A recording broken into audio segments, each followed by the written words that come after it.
తెలంగాణ రాజకీయం నేడు క్లైమాక్స్ కు చేరుకుంది. ఉమ్మడి కరీంనగర్ గడ్డ సాక్షిగా రాష్ట్రంలోని ఇద్దరు అగ్రనేతలు ఒకే రోజు ఒకే ప్రాంతంలో తలపడుతుండటంతో రాజకీయ శాఖలు ఢిల్లీని తాకుతున్నాయి. ఒకవైపు ముఖ్యమంత్రి రేవంత్ రెడ్డి అభివృద్ధి మంత్రం, మరోవైపు కేసీఆర్ పునరాగమన గర్జన. ఈ రెండింటి మధ్య జరుగుతున్న మైండ్ గేమ్ ఇప్పుడు నేషనల్ లెవెల్లో హాట్ టాపిక్ అయింది.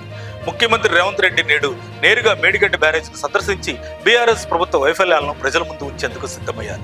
స్వయంగా బ్యారేజీలోని పగుళ్లను, పిల్లర్ల పరిస్థితిని పరిశీలించి అధికారులతో హైలెవెల్ రివ్యూ నిర్వహిస్తున్నారు. ఆ తర్వాత భూపాలపల్లి జిల్లా కటారంలో జరిగే భారీ బహిరంగ సభలో 5,653 కోట్ల రెండో విడత రైతు భరోసా నిధులను విడుదల చేస్తున్నారు. దాదాపు 45 లక్షల మంది రైతుల ఖాతాల్లోకి నేరుగా నగదు జమ చేసి రైతుల పక్షపాతి ఎవరో తేల్చేందుకు రేవంత్ వ్యూహం పన్నారు. కేవలం విమర్శలకే పరిమితం కాకుండా కాళేశ్వర ముక్తేశ్వర స్వామి ఆలయ అభివృద్ధి పనులకు శంకుస్థాపన చేసే ఆధ్యాత్మిక సెంటిమెంట్ ను కూడా రేవంత్ టచ్ చేస్తున్నారు. మరోవైపు జగిత్యాలలో కేసీఆర్ సింహగర్జన చేయడానికి సిద్ధమవుతున్నారు. ఏడాది కాలం తర్వాత బహిరంగ సభలో ప్రసంగించబోతున్న కేసీఆర్ జగిత్యాల గడ్డను ఎంచుకోవడం వెనుక పెద్ద వ్యూహమే ఉంది. రేవంత్ మేడిగడ్డ టూర్ను డైవర్షన్ పాలిటిక్స్ గా బీఆర్ఎస్ అభివర్ణిస్తుంది. కేసీఆర్ సభకు వచ్చే పబ్లిసిటీని అడ్డుకోవడానికి రేవంత్ ఈ టూర్ ప్లాన్ చేశారని కేటీఆర్ ఆరోపిస్తున్నారు. కాంగ్రెస్ సీనియర్ నేత జీవన్ రెడ్డిని బీఆర్ఎస్ గుడికి చేర్చుకుని ఉత్తర తెలంగాణలోని కాంగ్రెస్ కు చెక్ పెట్టాలనేది కేసీఆర్ ప్లాన్. 2001లో కరీంనగర్ నుంచి తెలంగాణ ఉద్యమాన్ని ప్రారంభించిన కేసీఆర్ ఇప్పుడు మళ్లీ అదే గడ్డ నుంచి పార్టీకి పూర్వ వైభవం తేవాలని చూస్తున్నారు.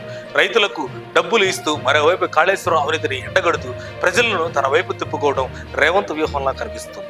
కాంగ్రెస్ పాలనలోని వైఫల్యాలను ఎండగడుతూ కేసీఆర్ రావాలి, పాలన మారాలి అనే నినాదాన్ని ప్రజల్లోకి తీసుకెళ్లడం కేసీఆర్ వ్యూహంలా కనిపిస్తుంది.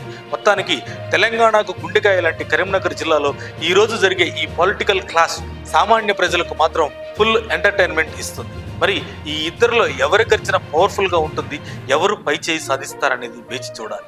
మరిన్ని అప్డేట్స్ కోసం మా కాయ్ టీవీని సబ్స్క్రైబ్ చేసుకోండి. మా వీడియో కనుక మీకు నచ్చినట్లయితే లైక్ చేయండి, షేర్ చేయండి. మీ విలువైన అభిప్రాయాలను కామెంట్ బాక్స్లో తెలియజేయండి.